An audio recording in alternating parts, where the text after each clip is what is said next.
Kwa moja hadi Kilifi Magarini alipo mwandishi mwenza wa habari Elizabeth Mutuku ambaye amekuwa akifuatilia shughuli hii. Elizabeth, hali iko vipi Magarini? Shughuli inaendeleaje? Usalama uko vipi na idadi ya wapiga kura wanaojitokeza ni aina gani?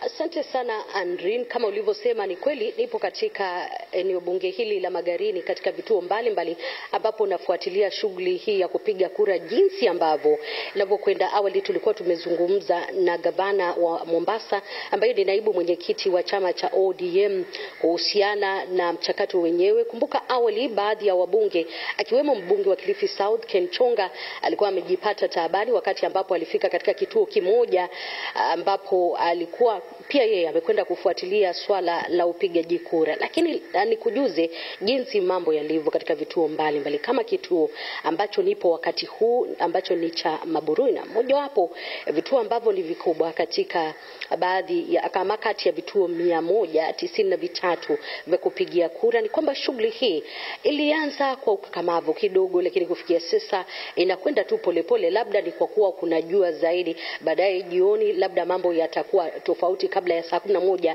kufika. Lakini kama kituo ambacho nipo kina wapigaji kura 500 na kitu, labda tuseme 80, lakini walivyonieleza ambao ni wale maafisa wa IEBC ndani ya kituo hiki wanasema kufikia sasa wakiangalia katika streams zote mbili ni labda watu 200 na ndio kufikia sasa wamepiga kura, idadi ambayo ukiangalia ni kidogo kufikia wakati huu. Lakini labda mambo yatabadilika, haikukuwa tofauti katika vituo ambavyo tumekwenda, kiwemo kituo ambacho ni cha kuhesabia kura na ambacho pia ni kituo cha kupigia kura katika eneo lile la Vocational Training Center ya Mapimoni, ambapo baadaye tutakuwa tukiingia kule.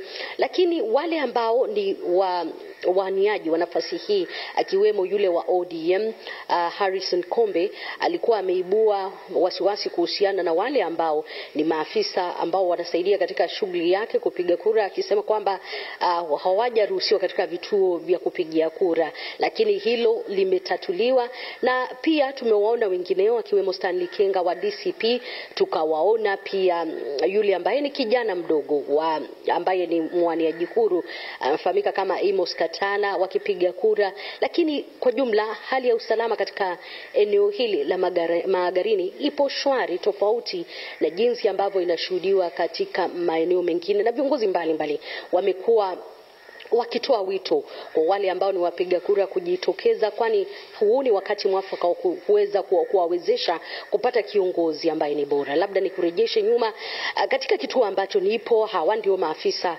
wa kushughulikia kupiga kura, maafisa wa IEBC. Ukiingia pale unafahamika jinsi ambavyo kama upo kweli kwenye orodha ya wapiga kura, wanakuja kwenye mtambo huu wa Kimskit, baadaye wanajua kama jina lako lipo, ndio kutoka pale unapewa nafasi ya kupewa ile karatasi, baadaye unakwenda kwenye ile booth, na ambapo nimeona wapo makini sana, haswa kwa wale ambao wangependa kujipata wakipiga picha na kutoka na wakiwa wamejua wanapiga nani ndio wakaweze kusambaza kule nje. Na ni shughuli ambayo tumeona inaendelezwa kwa njia ambayo ni bomba zaidi. Baadaye nitakuwa nikiingia kule kwa Tallying Center na kituo kile cha kujumuisha kura kujua kulikoni mimi na Brian. Lakini kumbuka pia vipo vituo vingine vingi ambavyo hatujafika, labda tukifika kule mambo yatakuwa tofauti. Lakini narudisha kipaza sauti kwako Andrin, uendeleze kazi hii.